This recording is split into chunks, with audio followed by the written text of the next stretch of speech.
Welcome to Stories Junction. Let's begin today's story.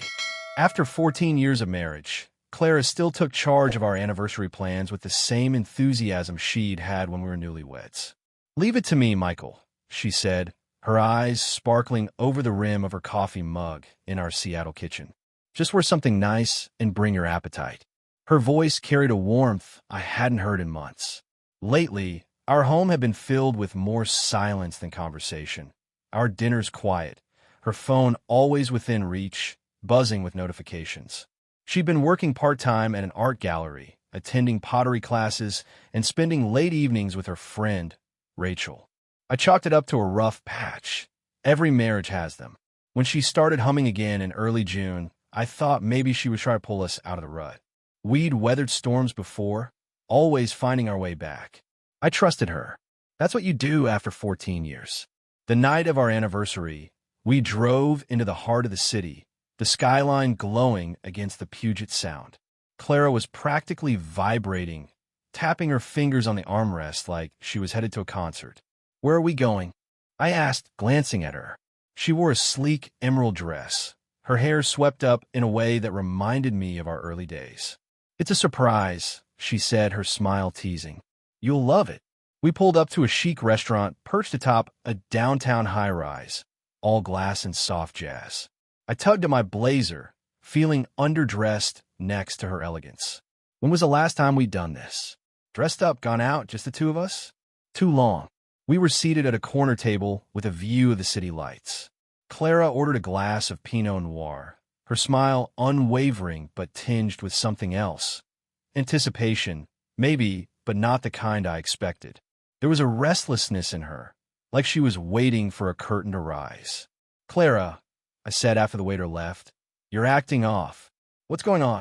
She shrugged, her fingers brushing her phone screen.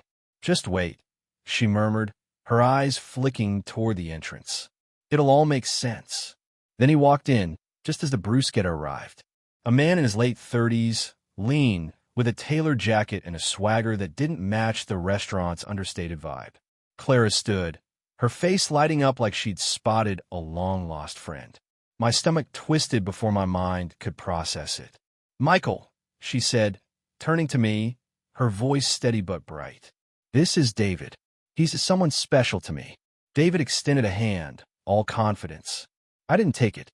"What is this?" I asked, my voice low, sharp. Clara sat back down, and David took the chair beside her, the one meant for no one else. She leaned forward, her tone measured, like she'd practiced this. "I didn't want to keep secrets anymore, Michael. We've been distant for a long time. I met David 5 months ago. He makes me feel alive again, like I matter. I thought we could talk about this openly, like adults." David was scanning the menu, acting like this was just a casual dinner. "You brought him," I said, each word deliberate, "to our anniversary." Clara's eyes flickered, but she held her ground. "I wanted to be honest. I thought you deserved that." "Honest," I said, my voice steady but cold. "This isn't honesty. This is a performance." David's lips twitched, like he was amused. I signaled the waiter, paid for my drink and the appetizer in cash, and stood.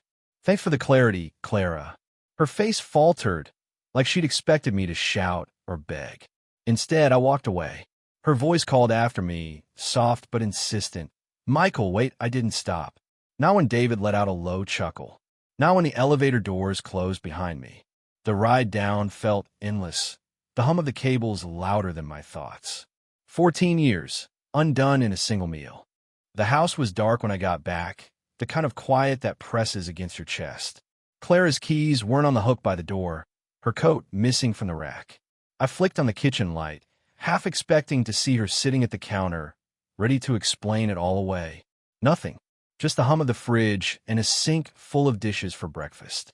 Her coffee mug sat there, lipstick smudged on the rim, a relic of a morning that felt like another life. I didn't touch it. Instead, I grabbed a beer from the fridge and sank into the couch in the living room, staring at the blank TV screen. 14 years of marriage, and here I was, alone on our anniversary, replaying the moment Clara's face lit up for David. She didn't come home that night. No call, no text, no sign of her. I figured she was with him, wherever that was. Maybe a hotel, maybe his place, Maybe that was the plan all along, to drop the bomb and disappear into her new life. I wandered upstairs, avoiding our bedroom, and crashed in the guest room. The bed was stiff, the sheets cold, but I couldn't stomach lying where we'd slept together for over a decade. Not when her side would be empty, not when I could still picture her humming in the car just hours ago. Sleep didn't come easy. My phone stayed silent, and I didn't reach for it either. What was there to say? By morning, the fog in my head had hardened into resolve. I called my lawyer, Sarah Klein, a no-nonsense woman I'd worked with years ago when we bought the house. She picked up on the second ring. "Michael, it's been a while. What's up?" Her voice was calm, professional. I laid it out flat. Clara's announcement, David, the anniversary dinner. I told her I wanted divorce papers drawn up. Sarah didn't flinch. "Any kids?" she asked. "No assets. The house, some savings, my 401k. "Got it," she said. "I'll start drafting. You want to talk strategy now or wait?" I told her to go ahead and file. I wasn't interested in dragging this out. She promised to have something by midweek and hung up. I sat at the kitchen table, the weight of the call settling in. It wasn't anger driving me, not yet. It was clarity.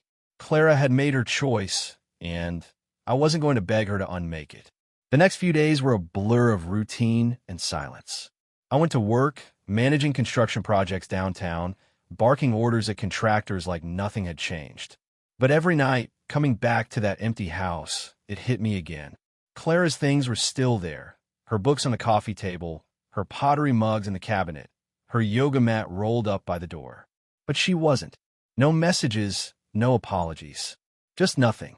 On the third day, my phone lit up with a text from her. "Michael, can we talk?" I didn't want to go like this. I stared at it for a long time, my thumb hovering over the keyboard. Then I locked the screen and tossed the phone on the couch. Talk. She'd had her chance at that table, with David smirking beside her. What was left to say? By the fourth day, her texts grew longer, more insistent. "I know you're hurt, but we need to figure this out. I don't want things to get messy." Then, later, "You're acting like I'm the only one who checked out. You were never really there, Michael. Not for years." That one stung, not because it was true, but because it was her rewriting history. I'd worked long hours, sure, to keep us comfortable, to pay for her gallery job that barely covered gas, her pottery classes, her weekend retreats with Rachel. I'd never said no to her dreams, even when they shifted every year. But now I was the absent husband, the excuse for her parade with David. I didn't reply. Instead, I started gathering paperwork, bank statements, mortgage records, credit card bills. If she wanted to play the blame game, I'd be ready with facts. Then, on Tuesday evening, there was a knock at the door. I was sorting through a stack of mail, bills, junk, a reminder for a dental appointment I'd forgotten. Through the peephole, I saw Clara standing on the porch, bundled in a gray scarf, her breath visible in the chilly Seattle air. She looked tired, her eyes fixed on the door like she was willing it to open. She had a key, but she didn't use it. Maybe she knew she didn't belong here anymore. I opened the door, but only halfway, leaning against the frame, arms crossed. "What do you want, Clara?" She shifted her weight, her hands buried in her pockets. "Can I come in?" "Please, Michael, I just want to talk." Her voice was soft, almost pleading, but there was a firmness to it, like she'd rehearsed this too. I didn't budge. "You said enough at the restaurant," I replied. Her eyes dropped to the ground, then back to me. I didn't mean for it to happen like that. I thought if I was up front, we could figure out what's next. I didn't want to sneak around. "Up front," I said, my voice low but sharp. "You brought your boyfriend to our anniversary dinner. You call that up front?" She flinched, but didn't back down. "I was trying to be honest," she said. "We've been drifting for years, Michael. You know that." I felt invisible. "David, he sees me." I stared at her, the woman I'd built a life with, now standing on my porch like a stranger. "You made your choice, Clara," I said. "Go live with it." I stepped back and closed the door, the click of the latch louder than it should have been. She didn't knock again. Through the window, I saw her walk back to her car, her shoulders hunched against the cold. Then she was gone. The next morning, Sarah called. The divorce papers were ready, filed with the county clerk. She'd included a proposal for splitting assets, the house, the savings, nothing extravagant. "Clara's likely to push back," Sarah warned. If she's got a lawyer, they'll come with demands. You ready for that? I told her I was. What I wasn't ready for was the voicemail that came later that day, from Rachel of all people. Her voice was hushed, urgent. Michael, I know you probably hate me right now, but I need to talk to you. It's about David. It's not good. Call me back. I played it twice, my jaw tight. Rachel, Clara's shadow. Always defending her, always there. Why was she reaching out now? What did she know about David that Clara didn't? I didn't call her back right away. Instead, I poured another beer and sat on the couch, the house too quiet, the questions too loud. Was David more than just a fling? Was Clara in deeper than I thought? And why was Rachel, her best friend, breaking ranks? Something wasn't right, and I had a feeling it was about to get uglier. The voicemail from Rachel gnawed at me all night. By morning, I couldn't ignore it anymore. I called her back, keeping my voice neutral. What's this about, Rachel? She hesitated, then suggested we meet at a small coffee shop near Pike Place Market, one of those cramped places with mismatched chairs and the constant hiss of espresso machines. Not over the phone, she said. It's better in person. I agreed, though part of me wondered if this was some ploy to pull me back into Clara's orbit. Still, curiosity and a nagging sense that something was off got the better of me. When I arrived, Rachel was already there, tucked into a corner table, her hands wrapped around a steaming mug. She looked different from the Rachel I knew, the one always laughing at Clara's side, ready with a quip or a defense. Her eyes were tired, her posture tense, like she was carrying a weight she wasn't used to. I slid into the chair across from her, ordered a black coffee, and waited. Thanks for coming, she started, her voice low. I know you probably don't trust me right now. Get to the point, I said, not harshly but firm. She nodded, took a breath, and leaned forward. It's about David. He's not who Clara thinks he is. I raised an eyebrow, but stayed silent, letting her continue. Last year, he dated a friend of mine, Lauren. It was intense at first, flowers, big promises, the whole deal. They moved in together after 2 months. Then things changed. He started using her credit cards, racking up debt she didn't know about. By the time she figured it out, he drained her savings, ruined her credit, and vanished. She's still digging herself out. I leaned back, processing. And Clara doesn't know this? Rachel shook her head. I tried to tell her, Michael. A few months ago, when I saw how fast she was falling for him. She wouldn't listen. Said I was jealous, that I didn't get it. She thinks he's her soulmate or something. Rachel's voice cracked slightly, and she looked away, embarrassed. I feel guilty. I should have pushed harder, but she was so blind to it. Why tell me now? I asked, my coffee untouched. Rachel met my eyes, something like regret flickering in hers. Because I think he's doing the same thing to her. I saw them at a bar last week. He was on his phone, texting someone, and when Clara went to the bathroom, he paid with her card. Not his. Hers. I checked her bank app later. She left her phone unlocked. There were charges she didn't recognize. Hotels, restaurants, even a jewelry store. Thousands, Michael. I felt a cold knot tighten in my chest. Not for Clara. Not exactly. She made her bed, but for the sheer audacity of it. David wasn't just a fling. He was a predator. Does she know you're here? I asked. Rachel shook her head quickly. No. She'd cut me off if she did. But I can't watch her crash and burn like Lauren did. And I owe you this. I knew about David before the dinner. I should have warned you. I didn't respond to that. Instead, I asked, what else do you have? Rachel slid a folded piece of paper across the table. A screenshot from Lauren. David's old dating profile, under a different name, James Carter. Same face, same charm. He's done this before, Michael. More than once. I pocketed the paper without looking at it. Thanks, I said, standing. Rachel grabbed my wrist, her grip light, but desperate. Don't tell her I told you. Please. I nodded, pulled away, and left, the noise of the market fading behind me. Back at the house, I unfolded the screenshot. Same sharp jawline, same easy smile. James Carter, 34, entrepreneur, loves adventure and deep conversations. I tossed it on the kitchen counter and called Sarah, my lawyer. We need to dig into Clara's finances, I said. Credit cards, bank accounts, anything tied to the marriage. I think she's being scammed.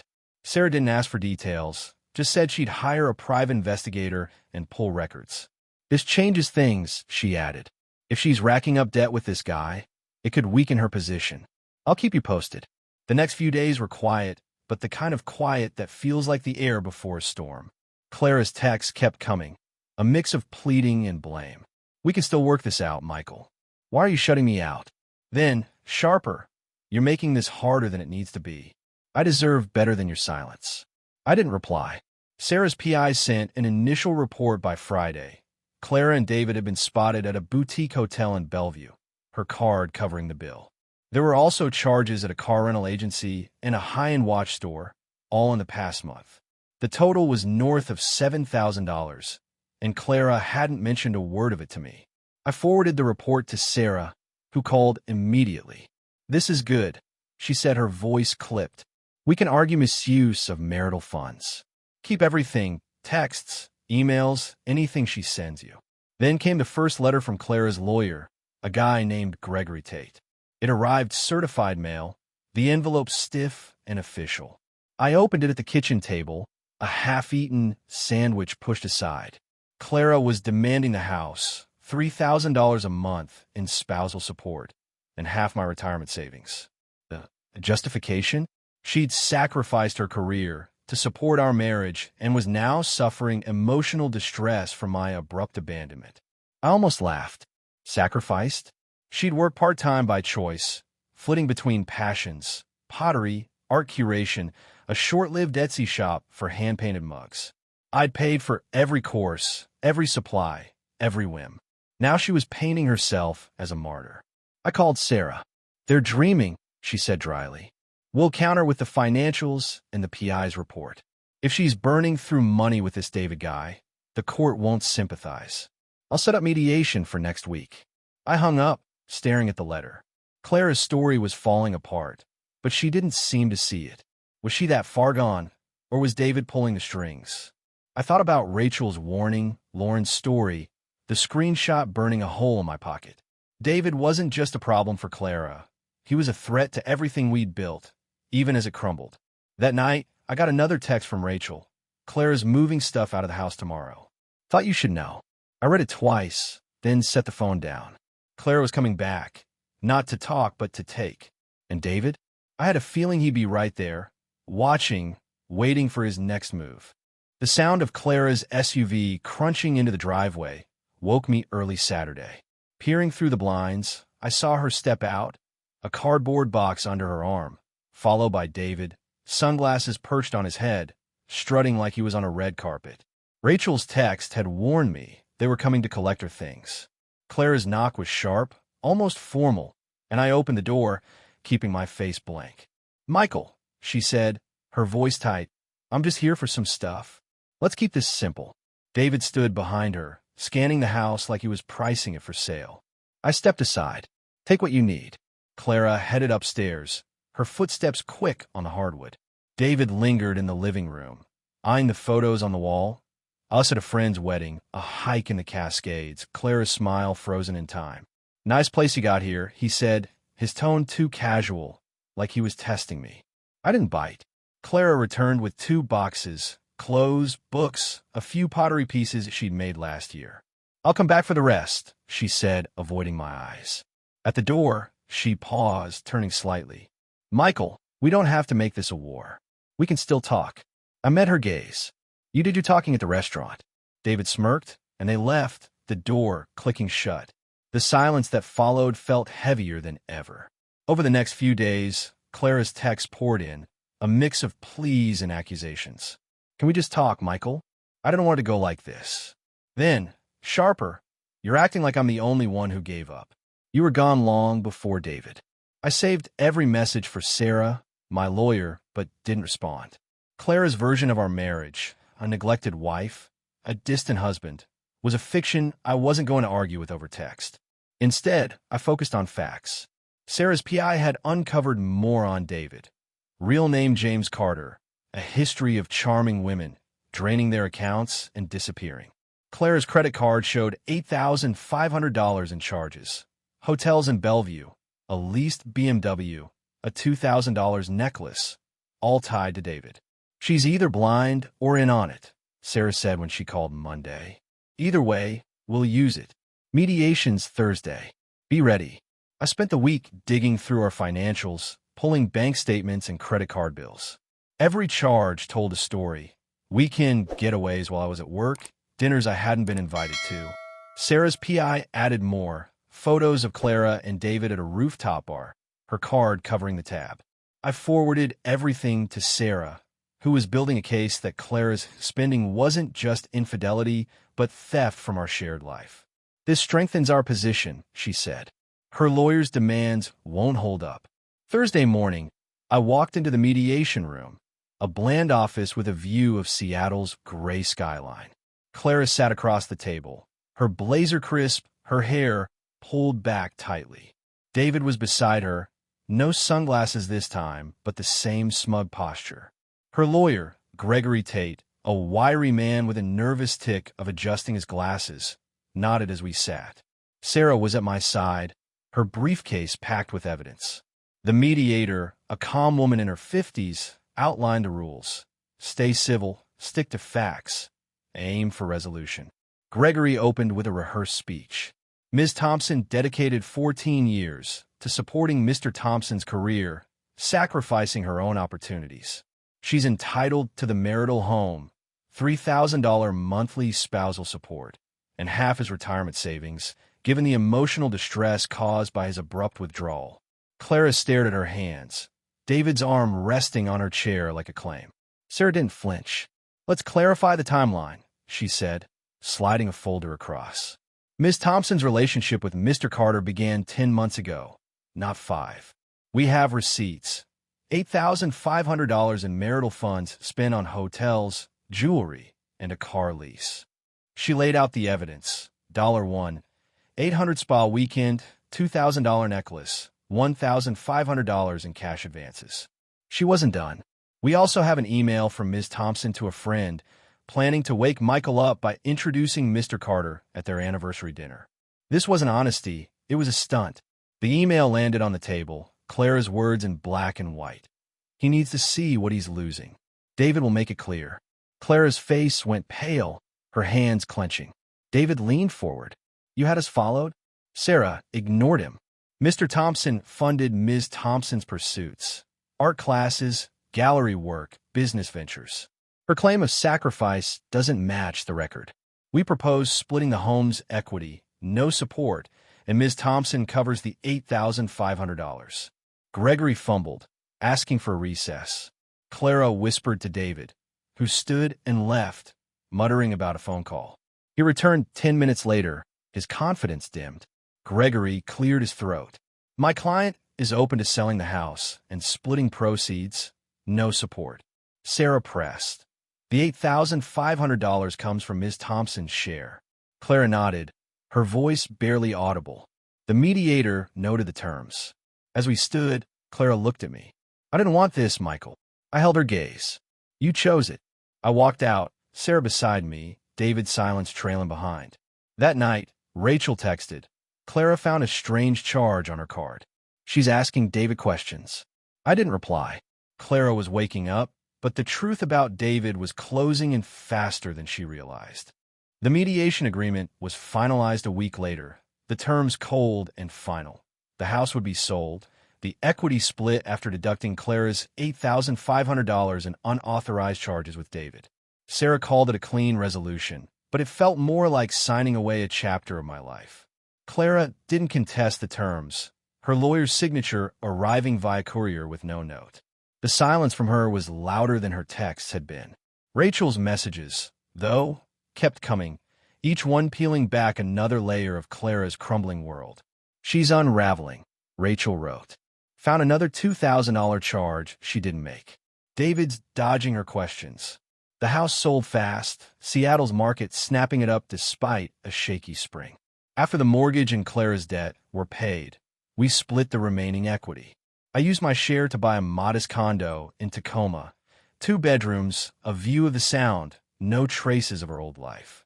Clara took the furniture, the dining table we rarely used, the pottery she'd crafted in her endless classes. I didn't want any of it. Each piece carried memories of silence, of her scrolling her phone while I ate alone. My new place was sparse: a couch, a bed, a shelf for my books. It was enough. Work became my anchor. Managing construction sites, signing off on permits, kept my days structured. Evenings, I walked along the waterfront, the salt air sharp and grounding. One night, unpacking a box, I found an old notebook Clara had given me years ago, filled with our early promises, trips we'd take, dreams we'd chase. I flipped through it, her handwriting neat and hopeful. It didn't cut like I thought it would. It was just a relic, a snapshot of a life that no longer fit. I slid it into a drawer and moved on. Rachel called a week later, her voice heavy. "Clara's a wreck, Michael." She confronted David about the charges. He lost it, packed a bag, and left. She checked his phone, found text to another woman, same sweet talk he gave her. I leaned against my kitchen counter, listening. She's in my place now, crying, saying she threw everything away for him. She knows about his aliases now, thanks to some digging I did. I stayed quiet. "I thought you should know," Rachel added. "She's starting to see what she did to you." I exhaled. "Thanks, Rachel, but it's not my problem anymore." I hung up, the weight of her words settling in. Clara's castle had collapsed, just as I'd suspected it would. The PI's final report confirmed it. David, a.k.a. James Carter, had skipped town, leaving a trail of debt and a fraud warrant in Oregon. Clara wasn't named, but she'd been close enough to feel the burn. I didn't reach out. She'd made her bed at that rooftop dinner, parading David like a prize. Now she was sleeping in it. A month later, a letter arrived, handwritten, slipped into my mailbox. "Michael," Clara wrote, "I'm sorry for how I hurt you. I thought David was my answer, but I was wrong about him, about us. I hope you find peace." I read it once, then tucked it away. Forgiveness wasn't mine to give. Not yet. I didn't hate her, but I didn't know her closure. The divorce closed quietly, the last legal threads severed. I settled into my new life, fixing small things in my condo, a loose cabinet, a flickering light. I took long walks, watched the ships glide across the Sound, and let the days unfold without dread. Clara's dinner hadn't broken me. It had set me free. I wasn't looking for love or answers, just the steady rhythm of a life that was mine alone. Somewhere, Clara was rebuilding or trying to, but that was her story now, not mine.